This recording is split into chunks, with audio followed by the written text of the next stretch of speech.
باللہ من الشیطان الرجیم بسم اللہ الرحمن الرحیم۔ تاریخ مکہ۔ مکہ مکرمہ کی حرمت صرف بستی تک محدود نہیں بلکہ اللہ جل جلالہ نے اپنی رحمت سے مکہ مکرمہ کے ساتھ اس کے گرد و نواح کے علاقہ کو بھی حکم حرم میں داخل فرما کر حدود حرم کے رقبے کو وسیع کر دیا۔ ایک روایت میں ہے کہ جبرائیل علیہ السلام نے حضرت ابراہیم علیہ السلام کو حرم کی حدود پر کھڑا کر کے وہیں علامتی پتھر نصب کرنے کا حکم دیا۔ اسی طرح حدود حرم کی تحدید کا شرف حضرت ابراہیم علیہ السلام کو حاصل ہوا۔ فتح مکہ کے بعد رسول اللہ صلی اللہ علیہ وآلہ وسلم نے تمیم بن اسد الخزاعی کو ان حدود کی تجدید کی ذمہ داری سونپی۔ انہوں نے اس کو بخوبی انجام دیا۔ اس کے بعد بھی دفتن فوقتاً مسلم حکمران، خلفاء اور بااثر شخصیات مختلف جگہوں میں حرم کی حد بندی کے طور پر علامات نصب کرتی رہی ہیں، جن کی مجموعی تعداد 943 تک پہنچ گئی۔ عام طور پر یہ سب علامات پہاڑوں، ٹیلوں اور نمایاں جگہوں پر ہی تھیں۔ آج کل ان میں سے اکثر کے نشانات مٹ چکے ہیں، صرف وہی علامات باقی رہ گئی ہیں جن کی ترمیم اور تجدید اور نگہداشت ہوتی رہی ہے۔ حرم کے رقبہ کا دائرہ 127 کلومیٹر ہے۔ کل رقبہ 550 کلومیٹر مربع ہے۔ اللہ تعالیٰ نے اس دائرہ حرم کو لوگوں کے لیے مرکز اور جائے امن بنایا۔ اس جگہ کے متعلق فرمایا، ارشاد باری تعالیٰ ہے، ترجمہ: جو شخص ظلم سے اس حرم میں بے دینی کی بات کرنی چاہے گا، ہم اس کو دردناک عذاب کا مزہ چکھائیں گے۔ فتح مکہ کے موقع پر نبی اکرم صلی اللہ علیہ وآلہ وسلم نے ارشاد فرمایا، اس شہر کو اللہ نے اس وقت سے حرمت والا قرار دیا جس دن اس نے آسمان اور زمین کو پیدا فرمایا، اور اس کی یہ حرمت روز قیامت تک رہے گی۔ اس میں جنگ و قتال کی اجازت میرے سوا کسی کو نہیں دی گئی۔ میرے لیے یہ بھی اجازت صرف چند گھڑیوں کے لیے دی گئی، پس قیامت تک اس کی حرمت برقرار ہے۔ نہ اس کی جھاڑ کو کاٹا جائے گا اور نہ ہی کسی جانور کو تکلیف دی جائے گی۔ سر راہ پڑی کسی چیز کو اٹھانا بھی جائز نہیں، الا یہ کہ اعلان کر کے اس کے مالک تک پہنچانے کی غرض سے اٹھائی جائے۔ نیز اس سرزمین کی گھاس پھوس یا درخت کو کاٹنا جائز نہیں۔ حضرت سعید بن المسیب فرماتے ہیں کہ مجھے یہ بات پہنچی کہ اہل مکہ اس وقت تک ہلاک نہ ہوں گے جب تک حرم کو حل نہ سمجھیں گے۔ حضرت مجاہد آداب حرم کے ضمن میں بیان کرتے ہیں، جب تم حرم میں داخل ہو تو نہ کسی کو دھکا دو، نہ کسی کو تکلیف پہنچاؤ، نہ بھیڑ بھاڑ کرو۔ مسجد تنعیم، مسجد ام المومنین حضرت عائشہ رضی اللہ تعالیٰ عنہا۔ یہ مسجد حرام سے جانب شمال مکہ مدینہ روڈ پر 750 کلومیٹر کی دوری پر واقع ہے۔ حدود حرم میں سب سے نزدیک حد حرم یہی ہے۔ اس مبارک مسجد کی تعمیر اس جگہ پر ہوئی جہاں ام المومنین حضرت عائشہ صدیقہ رضی اللہ تعالیٰ عنہا نے سن 9 ہجری میں حج وداع کے موقع پر عمرہ کے احرام کی نیت کی۔ حضرت جابر رضی اللہ تعالیٰ عنہ سے روایت ہے کہ حضرت عائشہ ایام عذر میں تھیں۔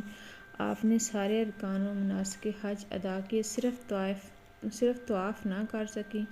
جب عذر جاتا رہا تب آپ رضی اللہ تعالیٰ عنہ نے طواف کیا اور حضور صلی اللہ علیہ وآلہ وسلم سے عرض کیا، یا رسول اللہ صلی اللہ علیہ وآلہ وسلم، آپ نے حج و عمرہ دونوں ادا فرمائے، میں صرف حج ہی کر سکی۔ تب آپ صلی اللہ علیہ وآلہ وسلم نے حضرت عائشہ کے بھائی عبد الرحمن بن ابو بکر کو حکم دیا کہ اپنی ہمشیرہ کے ساتھ تنعیم جاؤ۔ چنانچہ آپ رضی اللہ تعالیٰ عنہ وہاں تشریف لے گئیں اور حج کے بعد ماہ ذی الحجہ ہی میں عمرہ ادا فرمایا۔ ابن جریر کہتے ہیں، میں نے عطا کو دیکھا کہ اس جگہ کی نشاندہی فرما رہے تھے جہاں اماں عائشہ رضی اللہ تعالیٰ عنہا نے نیت احرام کی تھی۔ یہ وہ جگہ تھی جہاں محمد بن علی شافعی نے مسجد تعمیر کی۔ اس مسجد کی نئی توسیع خادم حرمین شریفین شاہ فہد بن عبدالعزیز کے دور میں ہوئی۔ مسجد کا کل رقبہ 84,500 مربع میٹر ہے۔ اس کی تعمیر تقریباً 1 کروڑ ریال کی لاگت سے مکمل ہوئی۔ مسجد کی تعمیر 6,000 مربع میٹر پر ہے۔ اس مسجد میں 15,000 نمازیوں کی گنجائش ہے۔ حضرت خبیب رضی اللہ تعالیٰ عنہ کی جائے شہادت۔ اس مسجد تنعیم سے بجانب شمال تقریباً 200 میٹر دور حلب کی سمت صحابی جلیل حضرت خبیب بن عدی رضی اللہ تعالیٰ عنہ کی شہادت کی جگہ ہے۔ واقعہ یہ ہوا کہ آپ صلی اللہ علیہ وآلہ وسلم نے سن 4 ہجری میں 7 افراد پر مشتمل صحابہ رضی اللہ تعالیٰ عنہ کی ایک جماعت کو قبیلہ بنو لحان کے لوگوں کے ساتھ بھیجا تاکہ اس قبیلہ کے لوگوں کو تعلیم دیں۔ جب یہ جماعت رجیع کے مقام پر پہنچی تو بنی لحان کے لوگوں نے ان حضرات صحابہ میں سے 5 کو شہید کر دیا اور حضرت خبیب بن عدی رضی اللہ تعالیٰ عنہ اور زید بن دسنہ رضی اللہ تعالیٰ عنہ کو قید کر کے مکہ والوں کے ہاتھ بیچ دیا۔ اہل مکہ نے ان دونوں جلیل قدر صحابہ کو شہید کر ڈالا۔ اہل مکہ نے حضرت خبیب بن عدی سے ان کی شہادت کے وقت پوچھا، کیا تم کو یہ بات پسند ہے کہ محمد صلی اللہ علیہ وسلم تمہاری جگہ پر ہوں اور ہم ان کی گردن ماریں؟ نعوذ باللہ۔ حضرت خبیب رضی اللہ تعالیٰ عنہ کا جواب نہ صرف نہیں میں تھا بلکہ اس وقت انہوں نے وہ جملہ ارشاد فرمایا جو آب زر سے لکھنے کے قابل ہے، جو ایک نمونہ ہے صحابہ اکرام کی محبت اور جانشاری کا پیارے رسول صلی اللہ علیہ وسلم سے۔ آپ نے فرمایا، اللہ کی قسم مجھے یہ بھی گوارا نہیں کہ میرے آقا صلی اللہ علیہ وآلہ وسلم اس وقت جہاں کہیں تشریف فرما ہیں وہاں ان کو کانٹا بھی چبھے اور میں اپنے اہل و عیال میں بیٹھا رہوں۔ یہ سن کر ابو سفیان جو ابھی حلقہ بگوش اسلام میں نہ ہوئے تھے نے کہا، میں نے کسی سے ایسی محبت کرتے نہیں دیکھا جیسی محمد صلی اللہ علیہ وآلہ وسلم کے ساتھی محمد صلی اللہ علیہ وآلہ وسلم سے کرتے ہیں۔ حضرت خبیب رضی اللہ تعالیٰ عنہ نے 2 رکعت ادا کی اور فرمایا، اللہ کی قسم اگر مجھے یہ خیال نہ ہوتا کہ تم لوگ سوچو گے کہ میں نے قتل کے خوف سے نماز لمبی کر دی تو میں مزید نماز پڑھتا۔ یہی وہ عظیم صحابی ہیں جنہوں نے سب سے پہلے بوقت شہادت 2 رکعت ادا کرنے کی سنت جاری فرمائی۔ پھر حضرت خبیب رضی اللہ تعالیٰ عنہ نے چند اشعار پڑھے جن کا مفہوم یہ ہے کہ مجھے اس کی پرواہ نہیں جبکہ حالت اسلام میں قتل کیا جا رہا ہوں۔ راہ خدا میں کس پہلو میرا لاشا گرتا ہے؟ میرا مرنا راہ خدا میں ہے، اگر وہ چاہے تو میرے ٹکڑوں میں برکت ڈال دے۔ جہاں حضرت خبیب رضی اللہ تعالیٰ عنہ کی شہادت تھی وہاں ایک برجی نما مینار بنا دیا گیا تھا۔ کردی نے اپنی کتاب میں اس کی تصویر پیش کی اور یہ تعمیر 1377 تک باقی رہی، پھر اس کو منہدم کر دیا گیا۔ اسی جگہ کی نسبت ایک عورت کی طرف ہے جو قریش کے بنو تمیم قبیلہ سے تعلق رکھتی تھی۔ اس کا نام رطیہ اور لقب جعرانہ تھا۔ عقل و خرد سے محروم تھی۔ وہ سارا دن سود کاٹتی پھر اس کو توڑ پھوڑ دیتی۔ اس کی مثال قرآن پاک میں بھی دی گئی ہے، جیسا کہ فاقہی نے حضرت ابن عباس سے نقل کیا کہ آیت مذکورہ میں اس عورت کی طرف اشارہ ہے۔ ترجمہ: اور قسم توڑنے میں تم اس عورت کی مانند نہ ہونا جو اپنے کانٹے کو مضبوط کاٹنے کے بعد پارا پارا کر دیا کرتی تھی۔ آج کل اس جگہ ایک بستی ہے جو وادی صرف کے شروع میں ہے اور مسجد حرام سے شمال مشرق کی سمت 24 کلومیٹر کے فاصلے پر ہے اور ایک سڑک اس کو مکہ سے ملاتی ہے۔ یہاں کا پانی اپنی شیرینی میں ضرب المثل ہے۔ یہاں ایک مسجد ہے جہاں سے اہل مکہ عمرہ کی نیت کرتے ہیں۔ اس مسجد کی تعمیر اور توسیع خادم حرمین شاہ فہد حفظہ اللہ کے دور میں تقریباً 20 لاکھ ریال کی لاگت سے ہوئی۔ مسجد کا رقبہ 430 مربع میٹر ہے اور 1000 نمازی اس میں نماز پڑھ سکتے ہیں۔ مال غنیمت کی تقسیم۔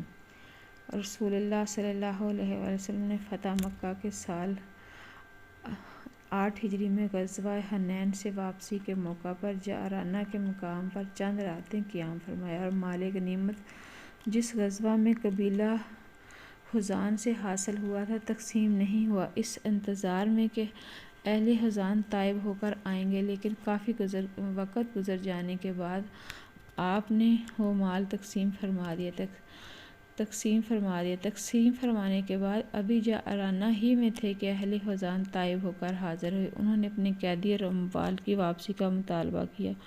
آپ صلی اللہ علیہ وسلم نے ان کو اختیار کیا یا تو قیدیوں کو لے لیں یا مال پر اکتفا کریں، چنانچہ انہوں نے اپنے قیدی افراد کو لینا پسند کیا۔ آپ صلی اللہ علیہ وسلم نے صحابہ سے فرمایا کہ ان کے لوگوں کو چھوڑ دیا جائے، اور یہ سننا تھا کہ سب نے خوش دلی سے اپنے اپنے غلاموں اور بانیوں کو واپس کر دیا۔ پھر اسی شب آپ نے عمرہ کا احرام باندھا، عمرہ سے فارغ ہو کر رات ہی کو مدینہ منورہ کوچ کرنے کا حکم فرمایا۔ ایک دلچسپ واقعہ اسی مقام پر پیش آیا جو انصار مدینہ کے لیے باعث فخر و شرف تھا، اور وہ رہے گا، اور وہ یہ ہے کہ اس مال غنیمت میں آپ صلی اللہ علیہ وسلم نے ایسے لوگوں کو حصہ دیا جن کی دلجوئی اور دلداری مقصود تھی، ان کو اسلام پر جمانا مطلوب تھا۔ انصار مدینہ کو اس عطا سے محروم فرمایا۔ اس پر بعض انصار نے اپنی بے چینی کا اظہار کیا، جس پر آپ صلی اللہ علیہ وسلم نے ارشاد فرمایا: اے انصار کی جماعت، کیا تمہیں یہ بات پسند نہیں کہ لوگ اپنے ہمراہ بھیڑ بکریاں لے جائیں یا تم رسول اللہ صلی اللہ علیہ وسلم کو لے کر جاؤ؟ یہ سننا تھا کہ سب انصار کی آنکھیں اشکبار ہو گئیں، کہنے لگے کہ ہم اس تقسیم پر نازاں اور فرحان ہیں۔ حدود حرم سے باہر مکہ جدہ کی قدیم شاہراہ پر ایک مقام ہے جہاں حدیبیہ نام کا کنواں تھا، جس کی نسبت سے جگہ کا نام بھی حدیبیہ پڑ گیا۔ آج کل یہ جگہ شمسی کے نام سے معروف ہے۔ یہ نسبت بھی شمسی نامی کنویں کی وجہ سے ہے، جہاں پر ایک نئی مسجد بھی تعمیر کی گئی۔ یہ جگہ مسجد الحرام سے 24 کلومیٹر کے فاصلے پر، یہاں سے حرم کی حدود 2 کلومیٹر پر واقع ہے۔ اس جگہ پر قدیم مسجد کے آثار بھی ملتے ہیں جو پتھر اور چونے سے تعمیر کی گئی تھی۔